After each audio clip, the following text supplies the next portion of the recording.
존 비비어 목사님이 쓰신 끈질김이라는 책이 있습니다. 그 책에서 목사님은 자신의 이런 간증을 하시더라고요. 자, 그대로 소개해드리기를 원합니다. 나는 1979년 펄듀 대학에 다닐 때 하나님의 자녀가 되었다. 학기를 마치고 집으로 돌아온 나는 잔뜩 흥분한 상태에서 곧바로 카톨릭 신자인 부모님께 내가 새로 발견한 신앙에 대해 말씀드렸다. 기독교 신앙이죠. 과연 우리 어머니의 반응은 어땠을까? 존, 이건 내 새로운 취미 중 하나에 불과한 거야. 다른 일도 다 그랬던 것처럼 내 믿음도 곧 시들해질걸?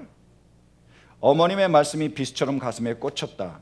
내가 가슴이 아팠던 건 어머니의 부정적인 말 때문이거나 그 말이 모멸적인 비난으로 들렸기 때문이 아니다. 사실은 정반대였다. 어머니의 말이 정확히 옳았기 때문이다. 나는 뭐든지 쉽게 그만두는 전력이 있었다. 내가 마흔일 때는 결혼 생활을 지속하지 못할 것 같은 두려움에 시달렸던 적도 있다. 나는 어떤 여성과 두세 번쯤 데이트를 하고 나면 더 이상 만나고 싶지 않다. 피아노는 6개월, 기타는 2달, 야구는 2년, 그렇게 했네요. 농구는 1시즌. 고등학교 때는 처음부터 끝까지 읽은 책이 노인과 바다 한 권뿐이었다라는 거예요. 그런데 이렇게 얘기합니다. 좋은 소식을 전하자면 예전에 그렇게 쉽게 그만두던 내가 지금까지 30년 넘게 예수 그리스도에 대한 열정을 불태우고 있는 것이다. 다른 일들은 금방 그만뒀지만 믿음만큼은 끝까지 지켰습니다. 30년 넘게 목회를 하고 또 그 크리스찬 작가로서 많은 그런 좋은 글들을 쓰고 계시죠. 여러분, 우리는 어떻습니까? 우리는 어떤 일 끝까지 하는 스타일입니까? 아니면 하다가 그만두는 스타일입니까? 뚝배기 스타일인가요? 아니면 그 냄비 스타일인가요? 라면은 어디에 끓여야 되죠? 냄비에 끓여야 되죠. 양은 냄비에 끓이면 금방 식기 때문에 라면이 퍼지지 않습니다. 그러나 순두부 같은 것은 뚝배기에다가 그 돌솥에다가 하는 게 좋죠. 왜냐하면 오래 그 온도를 유지할 수 있기 때문입니다. 우리가 피아노를 배울 수도 있고 운동을 할 수도 있고 그리고 일을 할 수도 있습니다. 어떤 스타일이십니까, 여러분? 끝까지 하는 스타일이세요? 아니면 이거 했다가 아닌 것 같아요, 저거 했다가 아닌 것 같아요, 이렇게 바꾸는 스타일이신가요? 근데 다른 거는 바꿀 수 있지만 믿음은 다릅니다. 믿음은 믿었다가 안 믿었다가 이랬다가 저랬다가 할 수가 없는 거죠. 여러분, 우리에게 이런 은혜가 있길 간절히 바랍니다. 우리가 예수님을 믿되 어떻게 해요? 끝까지 변함없이 흔들리지 않고 믿을 수 있길 간절히 바랍니다. 믿음은 바로 견딤이기 때문입니다. 오늘 우리에게 주시는 믿음의 롤모델이 모세입니다. 모세는 우리가 잘 알다시피 믿음의 사람입니다. 근데 그의 믿음은 바로 견딤의 믿음이었습니다. 하나님께서 모세를 통해서 이스라엘 백성들을 이집트에서 이끌게 하셨습니다. 그래서 이집트에서 이스라엘 백성들을 이끌고 나왔습니다. 그래서 가나안 땅까지 데리고 가는 거죠. 몇 년이 걸렸습니까? 40년. 여러분, 광야에서 40년 동안 200만이나 되는 사람들을 이끌고 가는 게 어려운 일이죠. 그냥 고지곳대로 순순하게 따라온 게 아니잖아요. 이런 문제 터지고 저런 문제 터지고 막 돌로 쳐서 모세를 죽이려고 했습니다. 그럼에도 불구하고 그들을 이끌고 가는 것, 그래서 마침내 어디까지요? 가나안 앞까지 그 200만의 그 이스라엘 백성들을 인도했습니다. 그의 믿음은 바로 인내의 믿음, 견딤의 믿음입니다. 우리에게도 이런 은혜가 있길 간절히 바랍니다. 어떤 어려움이 있어도 어떤 상황에서도 끝까지 우리의 믿음을 지켜내는, 그 승리할 수 있는 은혜가 있기를 간절히 바라요. 이 견딤의 믿음이란 결코 쉬운 일이 아닙니다. 하나님께서 모세를 보내셨습니다. 이스라엘 백성들 건지라고요, 구원하라고요. 그래서 모세가 이집트에 가죠. 그래서 그 백성들 구원하려고 하는데 쉬운 일이었습니까? 아니요, 안 보내죠. 바로 왕이 안 보냅니다. 바로가 누구를 상징하죠? 사탄이 안 보내는 거예요. 세상이 안 보냅니다. 결코 하나님의 백성을 내어놓지 않아요. 그러니까 몇 가지 재앙이요? 10가지 재앙을 한 번 주고 두 번 주고 세 번 주고 이런 모든 재앙을 내리면서 10번째야 비로소 다 죽는 그런 위기에 처했을 때 비로소 이스라엘 백성을 내어줬습니다. 그래서 이스라엘 백성들이 이집트에서 나왔어요. 끝인가요? 아니, 광야를 가는 동안에 다시 마음이 변합니다. 600거나 되는 그 병거를 다 동원해서 그 이집트의 군대를 이끌어서 다시 그 떠난 이스라엘 민족을 끌고 오려고, 다시 잡아오려고 하죠. 우리의 믿음 생활도 마찬가지입니다. 우리가 예수를 믿었습니다. 영접했습니다. 구주라고 고백하고 따르기를 원합니다. 끝인가요? 그럼 얼마나 좋아요. 아닙니다. 지금도 우리를 넘어뜨리는 사단의 괴계가 있습니다. 울부짖는 사자처럼 우리를 삼키려고 지금도 호시탐탐 누리고 있고, 많은 어려움과 많은 환난과 많은 유혹을 통해서 지금 우리를 넘어뜨리려고 하고 있습니다. 우리가 할 일은 버텨내는 겁니다. 견뎌내는 거예요. 승리하는 겁니다. 사랑하는 성도 여러분, 정말 우리에게 이런 은혜가 있길 간절히 바랍니다. 그러면 모세는, 우리의 믿음의 선배요, 믿음의 스승이자 할 수 있는 모세는 어떻게 그 많은 기간 동안 그 믿음으로 버텨낼 수 있었을까요? 견뎌낼 수 있었습니까? 여기에 비결이 있고 여기에 원리가 있습니다. 우리가 이길 수 있는 이유, 우리가 버틸 수 있는 이유, 우리가 견딜 수 있는 힘은 바로 우리 하나님을 바라보는 데 있었다라는 거예요. 27절 말씀 보실까요? 자, 함께 봉독합니다. 시작. 믿음으로 그는 왕의 분노를 두려워하지 않고 이집트를 떠났습니다. 그는 뭐라고요? 보이지 않는 분을 마치 보는 듯이 바라보면서 견뎌냈습니다. 모세가 견뎌냈습니다. 40년의 그 기간 동안, 그 엄청나고 그 고통스러운 그 기간을 버텨냈는데, 그 원리가 뭐 있다고요? 보이지 않는 분을 바라봤다는 거예요. 보이지 않는 분이 누구시죠? 하나님입니다. 정말로 힘들고 어려웠을 때 사람을 보지 않았습니다.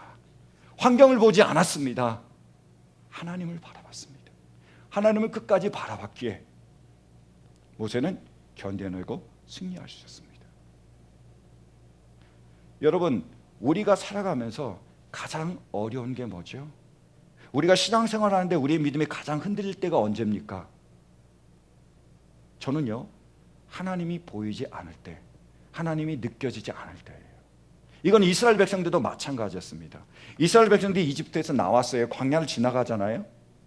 근데 광야입니다. 그러니까 텅 비어 있어요. 아무것도 없습니다. 떡도 없죠. 고기도 없죠. 물도 없습니다. 그 다음에 낮에는 덥고, 찌는 듯이 덥고, 타 죽을 듯이 덥고, 밤에는 춥고, 얼어 죽을 듯이 춥고, 아무것도 없었어요. 그러나 하나님은 만나를 내리셔서 떡을 주셨고, 메추라기를 주셔서 고기를 주셨고, 반석에서 물이 나게 해서 물을 주셨습니다. 낮에는 멀어요? 구름 기둥으로 인도하셨고, 밤에는 멀어요? 불 기둥으로 인도하셨습니다. 그러나 그럼에도 불구하고 이스라엘 백성들은 그 하나님을 보지 못했습니다. 마사에서 뭐라 그러죠? 하나님을 시험하면서 하나님이 우리 가운데 계신가 계시지 않는가 그들이 시험했다라고 고백하고 있습니다. 하나님을 볼 수가 없었던 거예요. 하나님을 보지 못했습니다. 하나님 직접 나타나서 하나님으로 보여야 되는데, 떡을 주시고 만나를 주시고 메추라기를 주시고 반석에서 물이 나오게 하시더라도 그들은 그 모든 것을 주시는 하나님을 보지 못했습니다. 우리 신앙도 마찬가지인 것 같아요. 여러분, 우리가 예수를 믿고 신앙생활을 시작했습니다. 지금 신앙의 그 여정을 가고 있는 거죠. 우리가 순례의 길을 가고 있습니다. 그런데 이 순례의 여정에서 정말 힘들 때가 언제입니까? 하나님이 나와 함께 계신가라는 의심이 들 때잖아요. 여러분, 우리가 예수님을 잘 믿으면 고생 끝 행복 시작되면 얼마나 좋겠어요. 이스라엘 백성들이 이집트에서 나왔습니다. 바로 가나안 땅에 오면 얼마나 좋겠습니까? 그렇지 않다라는 거예요. 예수를 믿는데 뭐가 있죠? 재정적인 어려움이 있습니다. 힘들어요. 아니, 하나님이신데, 그 모든 천하 만물의 주인이신데, 주면 얼마나 좋습니까? 우리 진짜 렌트비를 낼 돈도 없는데 하나님께서 팡 주시면 좋잖아요. 아니면 꿈에 복권번호를 가르쳐 주셔서 그냥 복권 찍게 하시면 좋을 텐데 재정적으로 어렵습니다. 뿐만 아니라 뭐죠? 우리가 병으로 고통받는 경우도 있습니다. 자녀가 속썩이는 경우도 있고요. 우리가 하는 일이 안 돼서 결국 그 문을 닫아야 될 때도 있고요. 그리고 우리가 그렇게 사랑하려고 노력하지만 모함을 당하고 조롱을 당하고 손가락질 당하고 너무나 어려울 때가 많다는 거예요.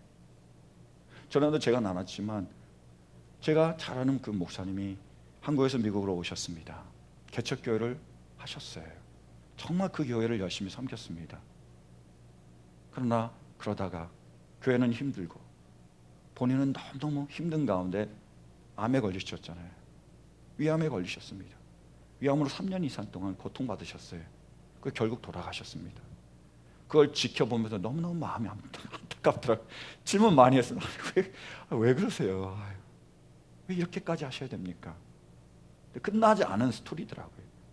얼마 뒤에 그 사모님이, 그렇게 고통받고 힘들었던 그 사모님이 다시 뇌졸중으로 쓰러지셨잖아요. 이거 너무한 거 아니에요? 힘듭니다. 어렵습니다. 그러면서 우리가 하는 게 뭐죠? 하나님 정말 나와 함께 계시나요? 하나님 정말 살아 계신가요? 나를 사랑하시나요? 우리가 질문하게 되는 거죠. 그때 흔들립니다. 모든 일이 잘 될 수만 있다면, 잘 되기만 한다면 우리가 이 믿음을 지킬 수 있을 것 같아요. 그렇지 않다라는 겁니다. 우리에게 환난이 있고, 우리에게 역경이 있고, 우리에게 유혹이 있습니다. 믿음이 흔들리는 거죠. 이 믿음이 흔들릴 때 우리가 해야 될 가장 중요한 게 뭐죠? 바로 보이지 않는 하나님을 바라봅니다. 바로 보이신 하나님, 누구죠? 예수 그리스도를 바라보시는 거예요. 모세는 성경 우리에게 이렇게 전해주고 있습니다. 계속 말씀 보실까요? 28절이요. 믿음으로 모세는 유월절과 피 뿌리는 의식을 행하여서 모든 마다들 및 맏배를 멸하는 이가 그들을 건드리지 않게 하였습니다. 아멘. 모세는 보이지 않는 하나님을 바라봤습니다. 근데 그 하나님이 보여주셨어요. 우리에게 나타나셨습니다. 그분이 누구시죠? 바로 예수님입니다. 유월절의 어린 양이신 거예요. 10번째 재앙이 첫째를 다 죽이는 거죠. 그래서 이집트의 모든 첫째는 왕의 장자부터 시작해서 짐승의 첫 새끼까지 다 죽었습니다. 근데 이스라엘 백성들은 그 첫째가 죽지 않았습니다. 이유는 뭐냐면 그들에게 뭐가 있었죠? 어린 양의 피가 있었습니다. 그들 집집마다 어린 양을 잡아서 피에 그 집 문에 바른 거예요. 어린 양의 피를. 그러니까 죽음의 사자가 오다가 뭐예요? 지나갑니다. 그 피만 보면 지나가는 거예요. 넘어갑니다. 그걸 뭐라 그러죠? 영어로 pass over 했다라는 거예요. 그 6월절이 영어로 pass over입니다. 지나간 겁니다. 지나간 거예요. 뭘 보고요? 예수 그리스도의 피를 보고요. 근데 예수님이 바로 누구시죠? 6월절의 어린 양이시잖아요. 우리 하나님 아버지는 보이지 않습니다. 우리 하나님 아버지 본 적이 없잖아요. 근데 그 하나님 아버지께서 친히 나타내 보여주셨습니다. 누굴 통해서요? 예수님을 통해서요. 그래서 예수님의 제자인 빌립이 예수님께 묻습니다. 하나님 보고 싶은데 하나님 좀 보여주세요. 예수님 뭐라고 말씀하시죠? 날 보고 있는데 왜 하나님 아버지를 보여달라고 그러냐 라고 말씀하신 거예요.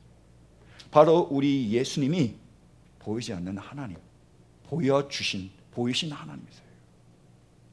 우리 예수님이 십자가에 달려서 돌아가셨잖아요. 그 십자가야말로, 예수님의 십자가야말로 바로 우리를 향한 하나님의 모든 것이 담겨 있습니다. 우리가 그 십자가를 바라볼 수만 있다면, 그 십자가에 달리신 예수님, 믿음의 주여 온전케 하신 이 예수님을 바라볼 수만 있다면 우리는 끝까지 이 믿음의 길을 갈 수 있고 마침내 승리할 수 있습니다. 사랑하는 성도 여러분, 예수님의 십자가는 뭐죠? 하나님의 사랑입니다. 그 십자가가 바로 하나님의 사랑이잖아요. 여러분, 아낌없이 주는 나무라는 이야기 아시죠? 굉장히 감동적인 이야기잖아요. 어떤 소년이 자기 언덕에 있는 그 나무와 굉장히 좋은 관계를 갖게 됩니다. 동하니까 서로 이야기도 하게 되죠. 서로 굉장히 좋게 지내게 됩니다. 그래서 이 소년은 매일 그 언덕에 올라서 그 나무와 얘기하는 거예요. 그러면서 좋은 시간을 계속 갖죠. 근데 이 소년이 커가면 커갈수록, 자라면 자랄수록 뜸하게 옵니다. 점점 안 오기 시작하는 거죠. 꽤 오랫동안 오지 않다가 드디어 이 소년이 큰 상태에서 성인이 돼서 찾아옵니다. 그래서 그 나무에게 얘기해요. 내가 도시에 나가서 돈을 벌어야 되겠는데 어떻게 하면 좋겠니? 그러니까 이 나무가 얘기합니다. 내 달린 사과가 있는데 이 사과를 다 가져다가 팔아라. 그럼 돈을 벌 수 있을 거야. 옳다구나 하고 그 사과를 다 땁니다. 그래서 사과를 가서 파는 거죠. 그래서 한동안 찾아오지 않습니다. 또 뜸한 거예요. 아무리 나무가 기다려도 그 소년은 안 와요. 꽤 오랜 시간이 지난 후에 다시 소년이 찾아왔습니다. 이 나무가 너무 반가웠죠. 그래서 그 소년을 반겼는데 그 소년이 또 이렇게 얘기합니다. 내가 집을 지어야 되겠는데, 내가 이제 가정을 꾸리고 아내를 내가 이제 만나고 우리 자녀를 낳고 살 집을 마련해야 되겠는데 어떻게 하면 좋겠니? 내 가지들 다 베라는 거죠.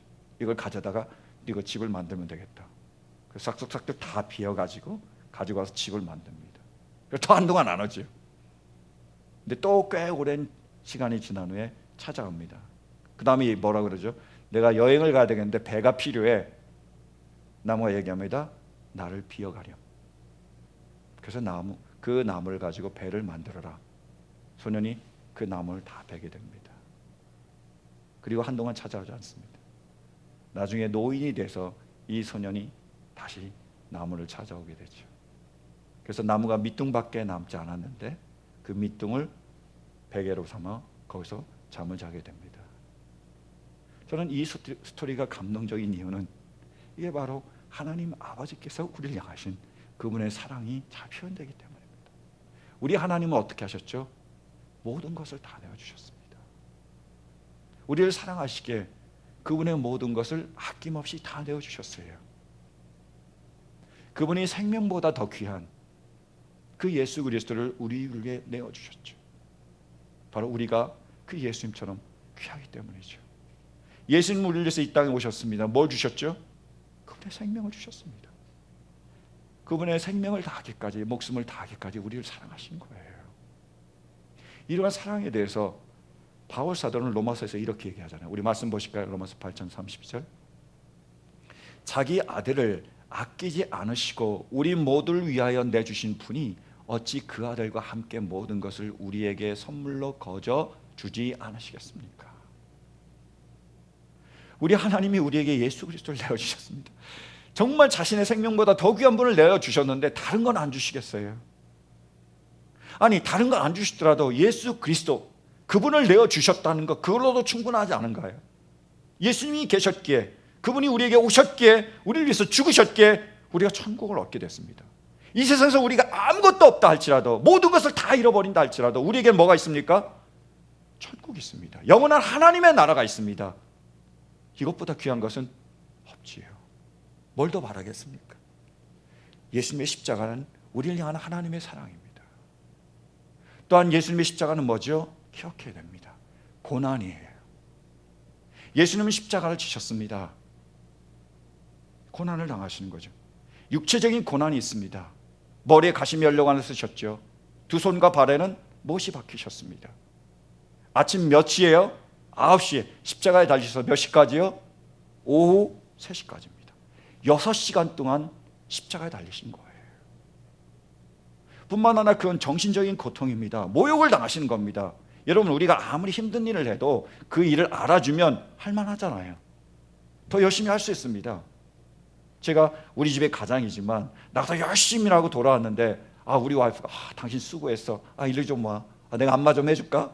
그 다음에 커피라도 타줄까요? 마시는 건 뭐 디저트 드실래요? 라고 한다면 제가 그 다음날도 일찍 일어나서 그냥 열심히 일하겠어요. 누군가 알아주니까. 그런데 뭐지요? 비웃습니다. 조롱합니다. 그것도 돈이라고 벌어오는 거야. 뭐 이렇게, 그죠? 나가서 하는 게 뭐야? 좀 더 벌어와. 이렇게 한다면 하고 싶겠습니까? 예수님이 어땠죠? 십자가에 달리셨습니다. 사람들이 뭐라 그러죠? 한번 내려와봐. 그럼 네가 하나님의 아들인 줄 믿을게. 자기도 못 구원하면서 무슨 남을 구원해? 정신적인 고통이죠. 뿐만 아니라 제일 힘들었던 것은 영적인 고통입니다. 예수님이 십자가에 달리셔서 외치시죠. 엘리 엘리 라마 사박다니. 나의 하나님, 나의 하나님, 어찌하여 나를 버리십니까? 여러분, 모든 사람들이 다 버려둬요. 모든 것을 다 잃어둬요. 하나님이 나와 함께 계시고 하나님이 나를 사랑하신다는 것을 우리가 느낄 수 있다면 감당할 수 있습니다.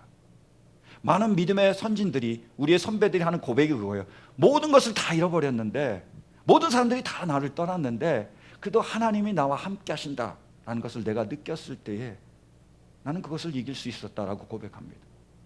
저도 너무너무 힘들었을 때, 너무너무 어려웠을 때, 정말로 억울했을 때 하나님이 그렇게 감동을 주시더라고요. 내가 안다라는 거예요. 그러니까 감당할 수 있겠더라고요. 버텨낼 수 있겠더라고요. 근데 예수님은 하나님마저도 떠나버린 듯한 느낌을 받는 겁니다. 못 견디는 거죠. 그 고난입니다. 근데 우리가 고난받을 때에 이 고난을 바라볼 수만 있다면, 더 나아가서요, 우리의 고난이 바로 주님의 고난의 한 부분임을 우리가 알 수 있다면, 우리의 그 고난을 주님이 알고 계시고 주님이 기억하시고 언젠가 우리에게 상 주실 것을 우리가 느낄 수만 있다면 우리는 이 고난을 감당할 수 있습니다. 견뎌낼 수 있는 거예요. 버텨낼 수 있습니다. 존 파이퍼 목사님이 쓰신 인내의 영웅들이라는 책이 있습니다. 거기에 보면 찰스 시미언이라는 목사님의 얘기가 나와요. 이 목사님이 캠브리지 대학에 있는 그 교회에서 목회를 하십니다. 근데요, 그게 굉장히 어려웠어요. 이 목사님은 굉장히 순수하신 분입니다. 그래서 복음만을 전한 겁니다. 성경적인 그 진리만을 전하고 세상과 결코 타협할 수 없는 아주 순수한 신앙, 어떻게 보면 보수적인 신앙을 전했습니다. 그러니까 사람들이 반발하는 겁니다. 좋지 않다라는 거예요. 여기 캠브리지인데, 캠브리지 대단하잖아요. 이렇게 정말 좋은 학교고 정말 지성의 학교인데 아니, 설교가 왜 이렇게 고리타분하냐는 거죠. 너무 보수적이라는 거예요. 세상에서 그 지혜를 가르쳐주고 또 창의적이고 그리고 또 그런 아주 그냥 새로운 걸 가르쳐줘야지 뻔한 설교만 하고 있느냐라고 반발하기 시작하는 겁니다. 너무 힘들게 하는 거예요. 그래서 그 당시에는 이제 캠브리지 대학이 어떻게 되냐면 그 교회가 둘로 이렇게 분리가 됐대요. 그래서 앞에는 교인들만 앉을 수 있는 자리가 있습니다. 좀 특이한 교회죠. 그리고 뒤에는 아무나 와서 앉을 수 있는, 학생도 앉을 수 있고 지나가는 사람도 와서 앉을 수 있는 그런 자리가 이렇게 구분이 되어 있습니다. 그런데 그 교인들이 어떻게 했냐면 교인석에 자기가 앉아야 되잖아요. 안 앉아요. 교회 예배 안 드립니다.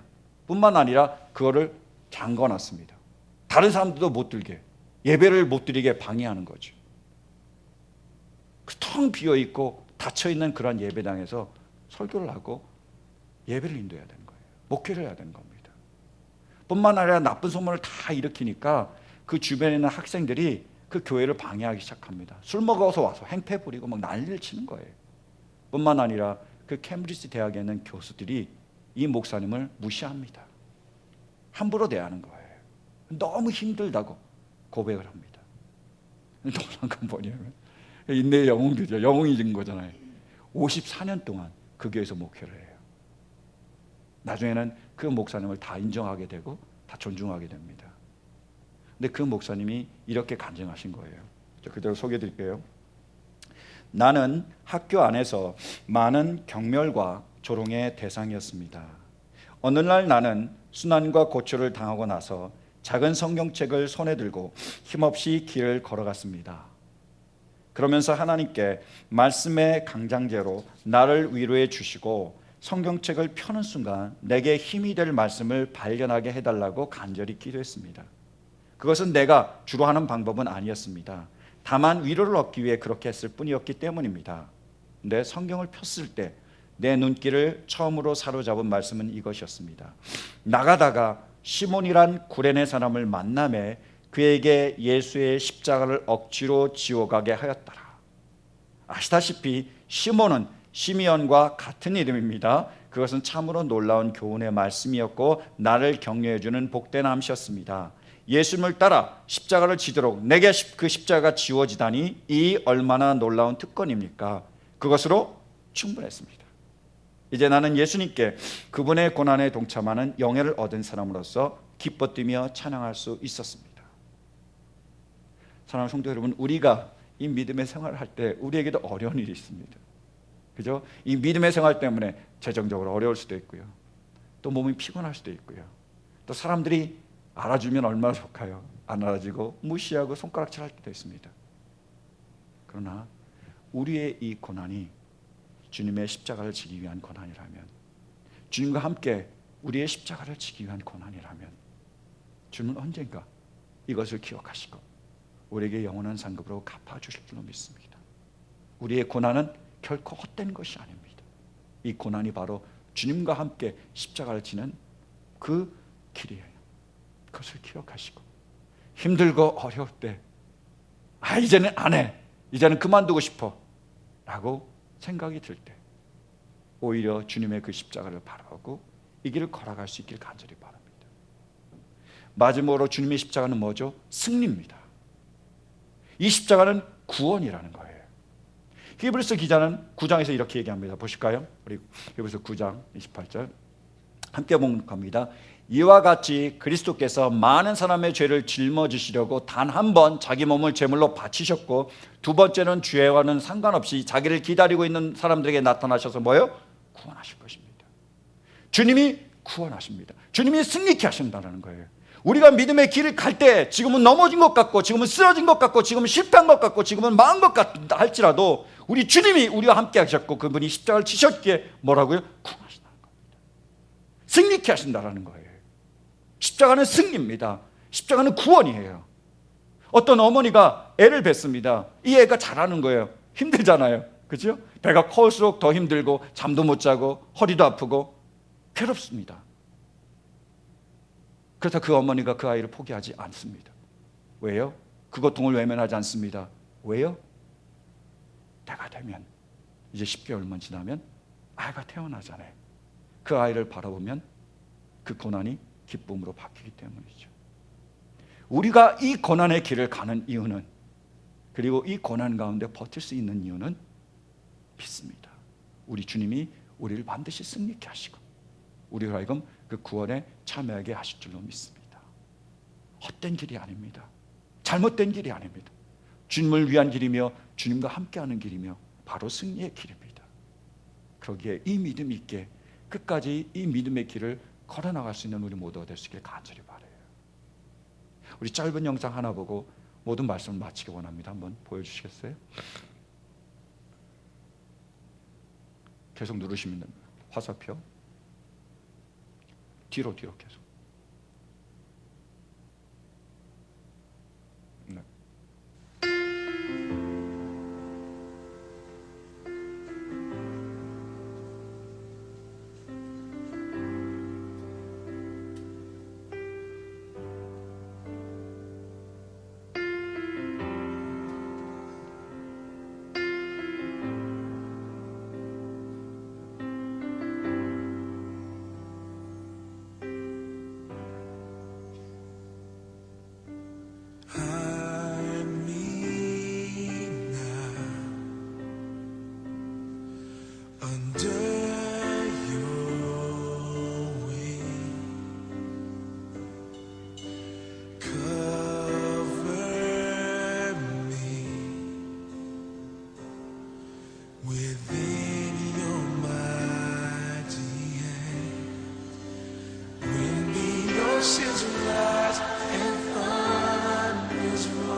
사랑하는 성도 여러분, 주님을 따르는 길, 주님을 위한 이 길이 결코 쉽지 않습니다.